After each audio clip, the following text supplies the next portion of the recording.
Hello, welcome to Chat with Dr. Kat. This is Dr. Kat. Great to see you today. Today we're going to be talking about something that maybe you just don't realize, but really do realize. It's an interesting thing that happens, this dynamic that goes on in relationships. Any type of partner situation, it's an interesting thing. You know, nobody really prepares you for when you have children in the house, meaning it doesn't prepare you to maintain equal interests other than children between the two in the household. So let's get started talking about that a little bit more. But if you have any thoughts or ideas, please go to chatwithdrkat.com. Let me know if you'd like to be a guest on the show. You have a real issue you want to discuss. Let me know. I would love to speak with you. So let's jump in. You know, when you start out having kids, no one really prepares you to say, hey, you're going to have this beautiful baby. Don't forget, you're going to lose yourself. Or you're going to find yourself not having equal time on your own. No one prepares you for that. No one says that. They may say, hey, take some time for yourself, sleep when the baby sleeps, different things like that. But no one really prepares you that one person, and I got to be honest, it's usually the woman. It's usually one, right? The woman who falls into this category. And what do I mean by that? Is that sometimes you have one person who doesn't feel like their life has truly changed that much. Their interests are there. They're still going to the gym. Maybe they're going golfing, fantasy football. Maybe they go on long walks. Maybe they're meeting with friends, whatever it is. There's all of these interests that continue to happen. And what usually happens with that partner is they're like, God, I wonder why my wife really just doesn't have any interests. I don't see her doing a lot. I don't know. She doesn't have passions. She doesn't have things that she's interested in. I don't know. I don't know what's happening. No conversation really happens. Sometimes no even acknowledgement, even to self, that it happens. But when you look at a relationship, not one person should maintain this life of fulfillment at the expense of the other one. Not one person should have a life feeling fulfilled at the expense of another one. So here's the thing. Everyone should feel free to pursue their happiness, their interests, their passions, all of those different things. But oftentimes, mothers tend to not feel that at all. You've got one partner that feels like they're able to pursue and do all those things, but oftentimes the wife, the mother, doesn't even feel that they have that because maybe they don't even feel like they have the permission to do it. That's not something that should be a part of it because they're maintaining everything, running the household, running the kids here and there. But really what is happening is that one person is struggling to find and maintain some of the things that make them happy in order to continue to be a great parent. Parents fall into everything about the kids. It's all about the kids. The expectation is there. The community says it's all about the kids. Within the partnership, it's all about the kids. Even the kids will say things to you like, well, I didn't ask to be born. Don't you love that one? Or you're the parent. You should be doing this. Okay? Rather than somebody saying, wow, you do so much for us. Why don't you take time for yourself? Not on Mother's Day. Not on, a holiday, but really it should be occurring maybe once a week. Maybe there's something you want to be doing, going outside and gardening. Maybe you want to meet with a group of friends. Maybe you want to go to the gym. Maybe you want to take a class. Maybe there's something that you want to do that is your passion and what you're excited for. Now, this becomes the difficult part because I know what you're thinking. I'm going to go talk to my partner.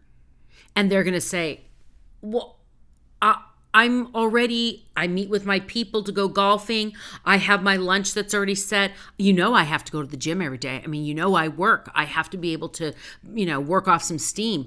Oh, wait a second. My fantasy football, I do this every year. So then what happens is the other person is like, okay, that's that permission. They're waiting for that permission because life has truly become about the other person's agenda. Whether they're working, they have their reasons. I'm working, I'm doing this, I'm doing that. This is what I do. They've learned to be away from the day-to-day family. The person that's in the house, that could also be another working parent, but they've taken on that role. And so someone's got to be able to create space for both. Now, for the person who's asking, you're not asking for something you shouldn't already have. Did you hear that? You're not asking for something that you shouldn't already have. Parents need to have their own interests. Parents need to have that so that they can go back and be there for their kids. So, if you have found yourself in a relationship where it's completely unequal, you need to start having the conversation. And I guarantee you're going to get pushback. You're going to get pushback because it's something that has been allowed. And that's where your accountability comes in.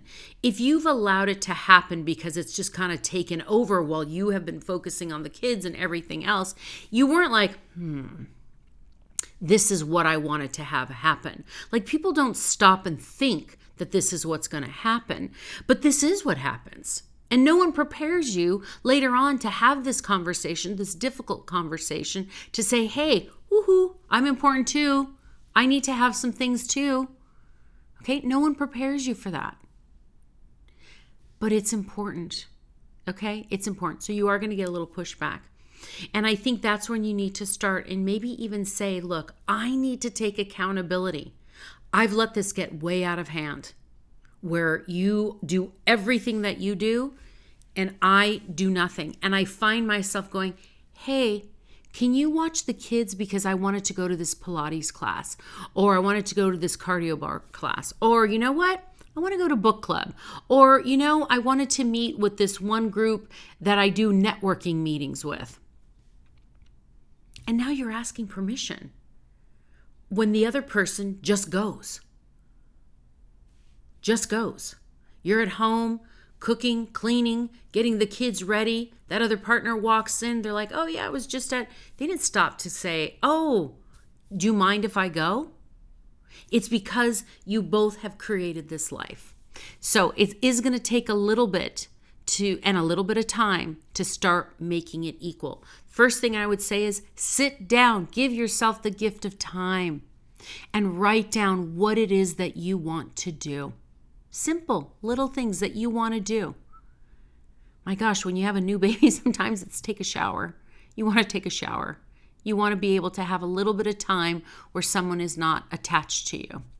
Doesn't mean you're a bad parent. It just means you're a human being. Okay? So it's going to take a little bit of time, but do it step by step. Write down the things. Again, pen to paper. Don't do it in your phone. Brain processes differently when it's pen to paper. Write down the things that you want to do. Also kind of put in a time frame of when you want to start doing it. Let the person know ahead of time, hey, I just want to let you know on this day, and this day, I'm going to be doing this. And if they come back and say, oh, well, I've got all these other things planned, we're going to have to find something that's more equal. That's why I'm letting you know it's about a month in advance that I'm going to start doing this. This is one way. Now, I know I'm going to get responses from people that says, I spoke to my partner and I said everything. I wrote my list. I did this. I did that. I showed the podcast. And he or she still comes back and says, well, I'm sorry. Yeah, you take accountability, but now I'm doing all this stuff. I'm not going to stop. There's a problem in the relationship because the response you should get in a healthy relationship should be, it's about time that we sit down and we do this. It's about time that we both take accountability, that we've brought our relationship to this point where you are not doing anything and that, yes, your own happiness is at the expense of mine. Gosh, that's a healthy response. That is what you should be saying. Remember, again, one person's happiness should not be at the expense of another person reaching their fulfillment. Do your best. Have a great conversation. Set some boundaries. But please, please don't walk into it when they turn around. They say, okay, well, what do you want to do? And you go, I don't know. Go in prepared. Say, this is what I want to do. I've come up with a list of things that I want to do. These are some that I can do this week. These are some things I can do in a month. And within 6 months, this is where I want to go. I'm letting you know now to start preparing on your end. Speak with confidence. Speak with the same level of freedom that the partner does. Remember, the tone has been set. It's okay. Change the tone. Change the tone. Life is about changing, modifying, though change is hard. Do your best. Let me know what happens. Have a great rest of your day. I hope this helps. And again, if you have any thoughts or comments, go to Chat with Dr. Kat. Let me know. Let me know in your responses if you'd also like to guest on an episode. Would love to have you on. Have a great rest of the day. Bye-bye.